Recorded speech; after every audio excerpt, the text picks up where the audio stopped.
बिस्मिल्लाहिर्रहमानिर्रहीम रब्बिश्रह ली सदरी वयस्सिर ली अमरी वहलुल उक़दतम मिन लिसानी यफ़क़हू क़ौली। एक नई दास्तान का आज से आगाज़ हो रहा है और ये अगेन इसके हवाले हैं कुरान करीम में, और ये भी कई एतबार से बहुत दिल दहला देने वाली दास्तान है।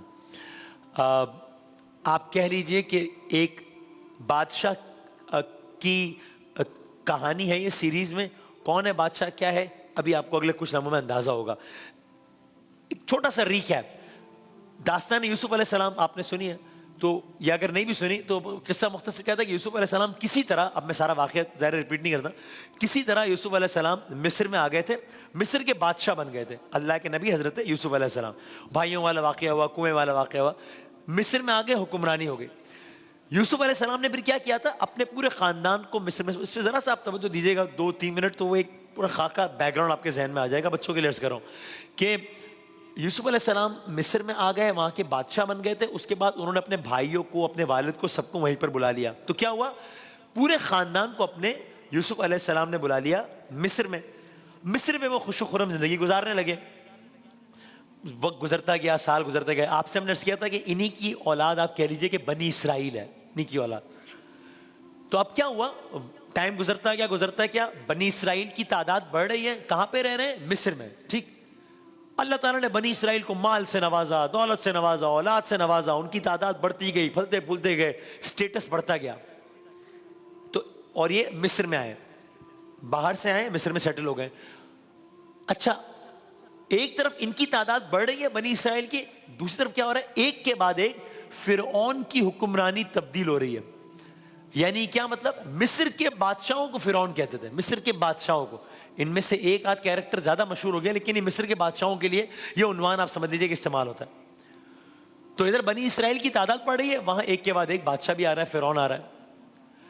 अब जो मिस्र के ओरिजिनल जो रहने वाले थे, ये तो बनी इसराइल तो बाहर से आए थे, ये मिस्री, या अब इस दास्तान में मैं मिस्री का लफ्ज उनके लिए इस्तेमाल करूंगा जो मिस्र में रहते थे ओरिजिनली, मिस्रियों को और फिरौन को, उनके बादशाह को।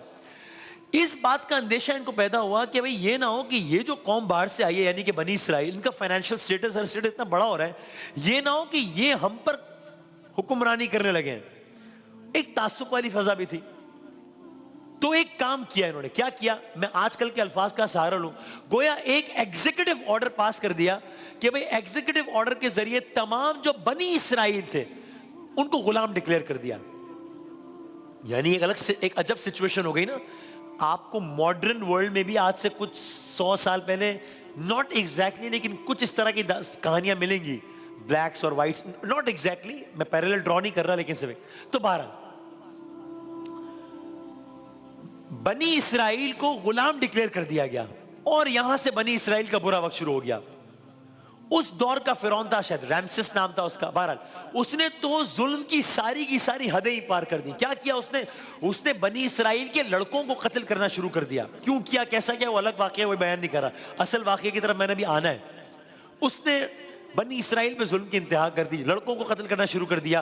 बनी इसराइल से बेगार लिया जाता था या किराया लिया जाता था, उनसे बड़ी बड़ी इमारतें बनवाई जाती थी, उनको बिल्कुल गुलामों की तरह एक कौम को ट्रीट किया जाता था। इस तरीके से साल गुजर रहे।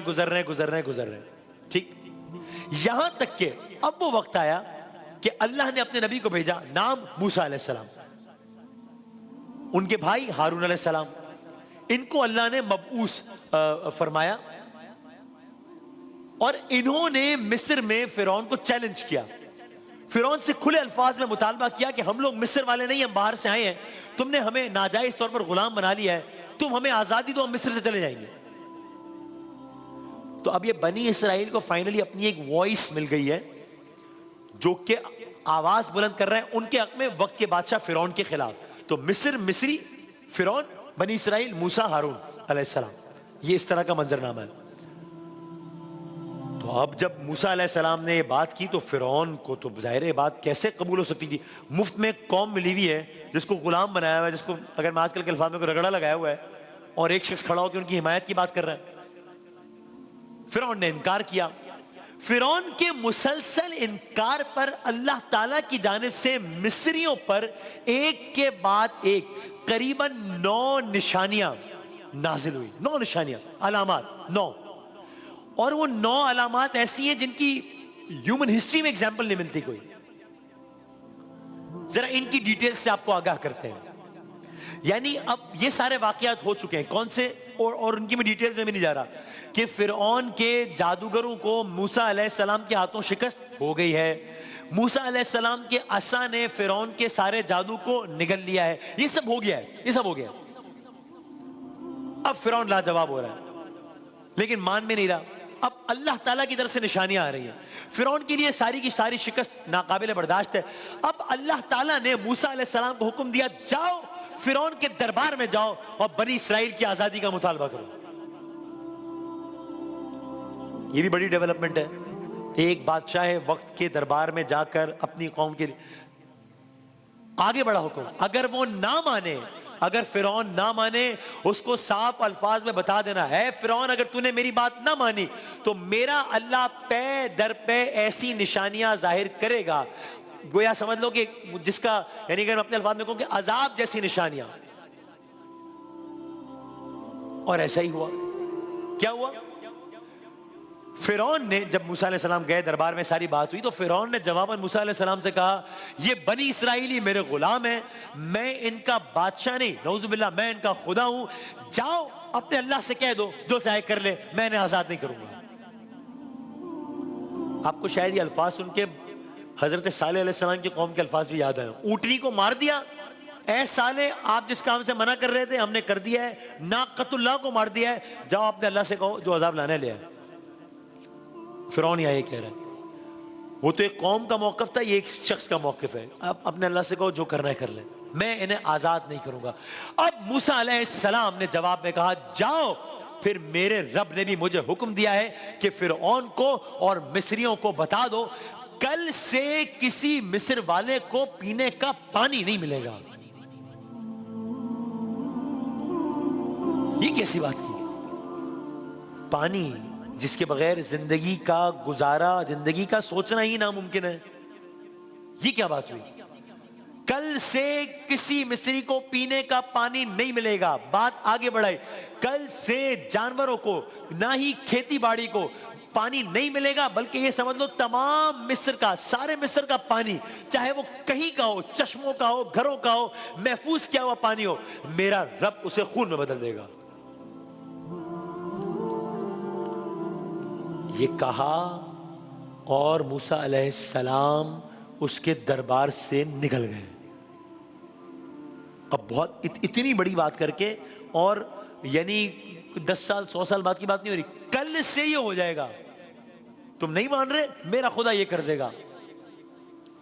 कुछ जगहों पर आया कि बस ये अमल अंजाम दिया, और फिर जब मूसा अलैहिस्सलाम दरियाए नील गए, अपने असा को दरिया के पानी से छुआ, देखते ही देखते मंजर तब्दील हुआ, देखते ही देखते तब्दीली आना शुरू हुई। ऐसा लगा जैसे पानी में कुछ तगय्युर है, ऐसा लगा जैसे पानी में कोई हरकत हो रही है, कोई मूवमेंट हो रही है, कोई चेंज आ रहा है। फिर ऐसा लगा कि उस पानी का रंग भी कुछ आम पानी से मुख्तलिफ होता जा रहा है। सिलसिला जारी रहा, जारी रहा, यहां तक कि कुछ ही वक्त में मिस्र के पानी का एक एक कतरा खून में तब्दील हो गया।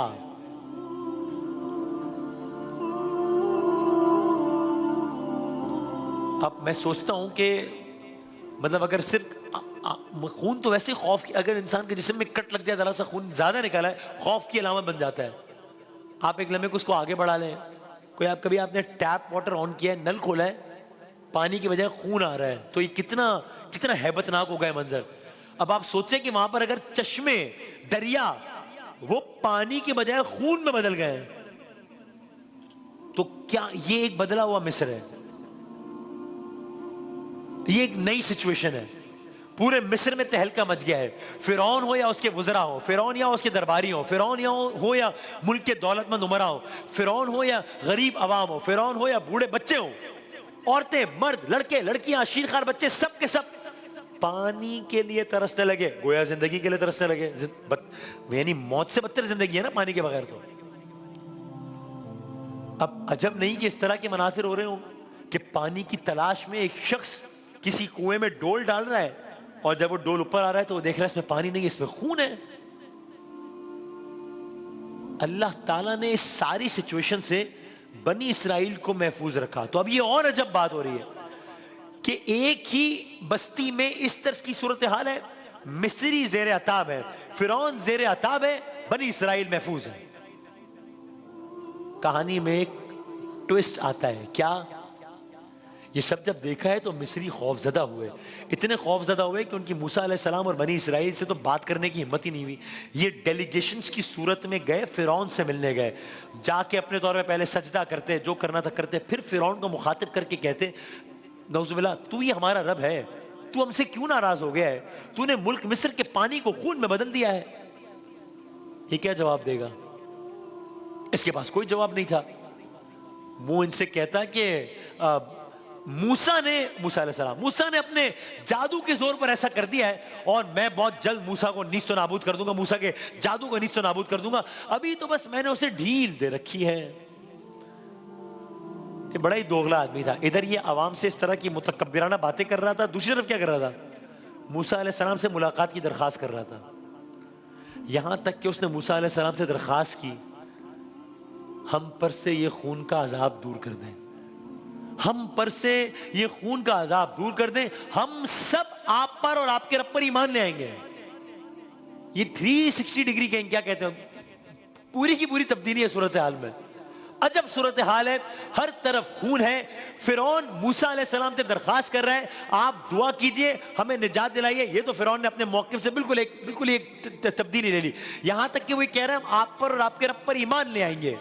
ये बड़ा अहम मोड़ है इस दास्तान का, इसलिए कि वो फिरौन जो अब तक अड़ा हुआ था, जो चैलेंज कर रहा था कि जो अजाब लाना है ले आओ, वो खुद अजाब से निजात मांग रहा है, बल्कि साथ कह रहा है कि हम ईमान भी ले आएंगे, हम ईमान भी ले आएंगे। फिरौन आगे बढ़ते हैं, कहते हैं कि हम ईमान भी ले आएंगे।